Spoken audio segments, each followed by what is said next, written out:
ರೈತ ಬಾಂಧವರಿಗೆ ಪ್ರಗತಿ ಚಾನೆಲ್ಗೆ ಎಲ್ಲರಿಗೂ ಆತ್ಮೀಯವಾದಂಥ ಸ್ವಾಗತ. ರೈತರೇ, ಇಂದಿನ ಈರುಳ್ಳಿಯ ಮಾರುಕಟ್ಟೆಯ ಬೆಲೆಯನ್ನು ನೋಡಿಕೊಂಡು ಬರೋಣ. ಇನ್ನೂ ಯಾರು ಹೊಸದಾಗಿ ನಮ್ಮ ಯೂಟ್ಯೂಬ್ ಚಾನಲ್ನ ನೋಡ್ತಾ ಇದ್ದರೆ ಸಬ್ಸ್ಕ್ರೈಬ್ ಆಗಿ. ನಾವು ಪ್ರತಿದಿನ ಮಾರುಕಟ್ಟೆಗಳ ಬೆಲೆಗಳ ಅಪ್ಡೇಟ್ ನೀಡ್ತಾ ಇರ್ತವೆ. ಈಗಲೇ ಚಾನಲನ್ನು ಸಬ್ಸ್ಕ್ರೈಬ್ ಆಗಿ. ಇಂದು ಈರುಳ್ಳಿಯ ಮಾರುಕಟ್ಟೆಯ ಬೆಲೆಯನ್ನು ನೋಡುವುದಾದರೆ ವಿಜಯಪುರ ಮಾರ್ಕೆಟ್ನಲ್ಲಿ 700 ರೂಪಾಯಿದಿಂದ 1700, 700ದಿಂದ 1700 ರೂಪಾಯಿವರೆಗೆ ವಿಜಯಪುರ ಮಾರುಕಟ್ಟೆಯಲ್ಲಿ ಒಂದು ಕ್ವಿಂಟಲ್ ಈರುಳ್ಳಿಯ ಬೆಲೆಯನ್ನು ಹೊಂದಿದೆ.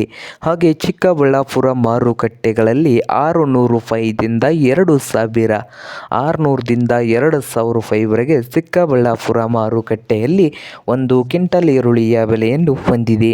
ಹಾಗೆ ಬಾದಾಮಿ ಮಾರ್ಕೆಟ್ನಲ್ಲಿ 700 ರೂಪಾಯಿದಿಂದ 1800, 700ದಿಂದ 1800 ರೂಪಾಯಿವರೆಗೆ ಬಾದಾಮಿ ಮಾರ್ಕೆಟ್ನಲ್ಲಿ ಒಂದು ಕ್ವಿಂಟಲ್ ಈರುಳ್ಳಿಯ ಬೆಲೆ ಇದೆ.